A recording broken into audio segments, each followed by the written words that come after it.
Bonjour à tous, on se retrouve pour la fin de cette semaine européenne de réduction des déchets qui a été riche en rencontres, riche en conférences, riche en trucs et astuces. Vous avez pu suivre toute la semaine un programme incroyable.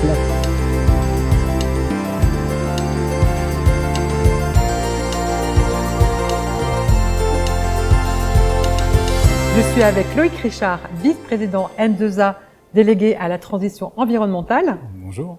Et Lauriane Pugeot, experte bébé zéro déchet. Bonjour Céline. On a décidé ensemble de concocter sur plusieurs mois un défi famille zéro déchet. Loïc, pouvez-vous nous expliquer qu'est-ce que c'est que ce défi ?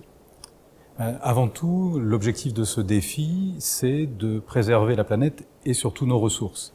Alors, le défi famille zéro déchet a été conçu concrètement pour mettre en place les 5 R dont on a parlé tout au long de cette semaine, c'est-à-dire refuser, réduire nos déchets, réutiliser ce qui peut être réutilisé, recycler et rendre à la terre.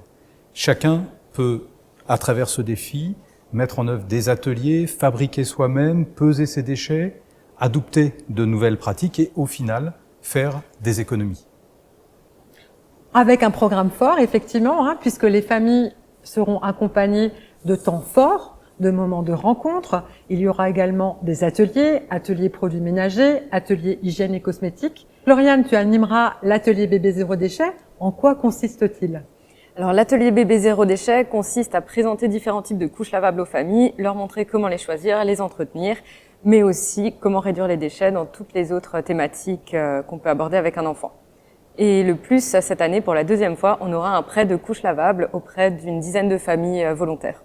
Donc les familles pourront effectivement tester ces couches avant de sauter le pas et d'en acheter. Voilà.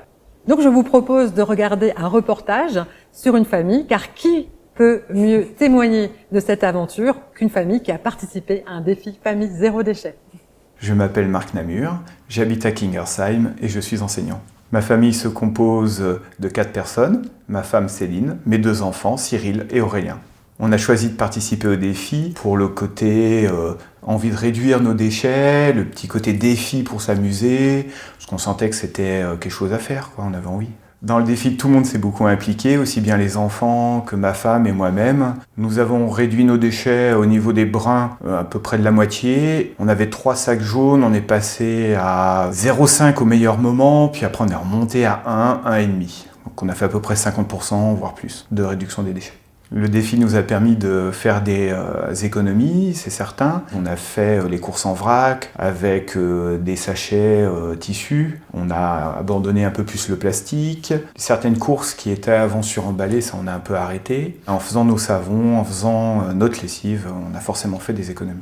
Les brosses à dents, on est passé à des modèles réutilisables où on change que l'embout, un modèle français en plus. On fait attention maintenant de la provenance des produits. On a fait attention un peu plus aussi au textile, à acheter français, à acheter recyclé. Pour les cadeaux de Noël, on a essayé de limiter les emballages traditionnels en mettant en place des emballages en tissu. Et on a même poussé jusqu'à acheter certains cadeaux au marché de Noël de Kingersheim pour privilégier le réemploi. Ce qui m'a rendu assez fier, c'est de pousser l'association sportive où je suis à ne plus utiliser des gobelets en plastique, mais des gobelets recyclables.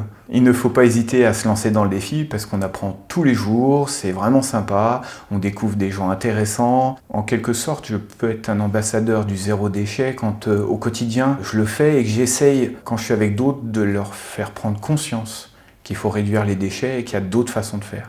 La participation à ce défi a entraîné la participation à d'autres défis. Ma petite planète, en famille, élargie. Et maintenant, on s'est inscrit au défi Déclic pour faire des économies d'énergie. Donc en plus de ces ateliers et de ces rencontres thématiques, il y aura également d'autres choses. Oui, alors il y a également d'autres outils qui sont mis dans la boîte coffre M2A, notamment des visites pour comprendre un petit peu mieux le cycle des déchets, l'usine d'incinération, les stations d'épuration, le centre de tri ou de compostage. un logiciel qui est mis à disposition sur le site de M2A, à la fois pour que les familles puissent s'inscrire, pour qu'elles puissent inscrire leur pesée de déchets, parce que c'est absolument nécessaire de le suivre pour voir un petit peu l'évolution et les économies qui sont faites, et puis d'autres outils pour partager sur un forum, trouver des ressources. Et puis enfin, on met en œuvre des parrainages avec des familles qui ont déjà effectué le défi, pour que puisse se faire un partage autour des expériences vécues et des améliorations qu'on peut faire. Alors tout à fait, ça c'était la nouveauté du 3e défi l'année dernière. Nous avons eu l'idée de mettre en relation des familles qui avaient déjà vécu ce défi, qui avaient de l'expérience, peut-être des bons plans aussi pour faire ses courses dans des magasins en vrac, etc. Et des rencontres se sont organisées avec des ateliers couture, des trucs et astuces, des échanges. Et l'idée, effectivement, c'est de faire aussi des rencontres sur le territoire de M2A. Combien de kilos de déchets ont été économisés? Oui, Céline, c'est très simple. Il faut comprendre que la première saison nous a permis d'atteindre 400 kilos d'économisés pour les familles. Sur la deuxième édition, on est arrivé à 500, plus de 500. Sur la troisième, c'est un peu différent. On était dans la période du confinement 2020, donc ça a un petit peu amputé les chiffres. On était un petit peu en dessous de 300, mais on voit bien, en 3 éditions, pour ces familles, si on cumule tout, c'est plus d'1 tonne de déchets qui ont été économisés sur le territoire. Donc je vous propose de regarder le témoignage d'une famille qui a participé à un des défis zéro déchet et comment elle l'a vécu et quels sont ses trucs et astuces. Je m'appelle Camille Delon, j'habite sur Mulhouse et je suis ingénieure en biologie. Ma famille est composée de Yannick, mon conjoint, et de Valentin, notre petit garçon qui a 1 an. L'objectif pour moi de participer à ce défi, c'était pour connaître des adresses sur Mulhouse parce que nous venions d'emménager. Et donc on manquait un petit peu d'idées sur où trouver des produits en vrac, où trouver des produits de seconde main. Donc pour moi c'était vraiment l'idée d'avoir des bons plans dans la région de Mulhouse. Les différents membres de la famille se sont bien impliqués. Je dirais que ça a été sous mon initiative, mais mon conjoint était content de suivre et de participer à l'aventure. En termes d'économies qui ont été faites au niveau du défi zéro déchet, on a vraiment remarqué une diminution de la quantité de déchets qu'on a produite, surtout les déchets non recyclables. Donc là, on a vraiment vu une réduction et on s'est clairement sensibilisé à la quantité de déchets qu'on produisait. Je dirais que ma plus grande fierté, c'est que 2 ans après, on a toujours certaines habitudes qui sont restées. Donc ça nous a vraiment permis de réfléchir plus sur le long terme à avoir une approche qui nous permette de réduire les déchets. Oui. L'activité que j'ai préférée, c'était bébé zéro déchet. J'ai appris plein de choses sur les couches lavables, sur le liniment maison, des choses comme ça que j'ai pu mettre en place, et notamment parce qu'on a pu bénéficier du prêt de couches lavables qui a suivi. Et donc vraiment, j'ai pu tester plein de marques, voir ce qui me convenait et mettre ça en place.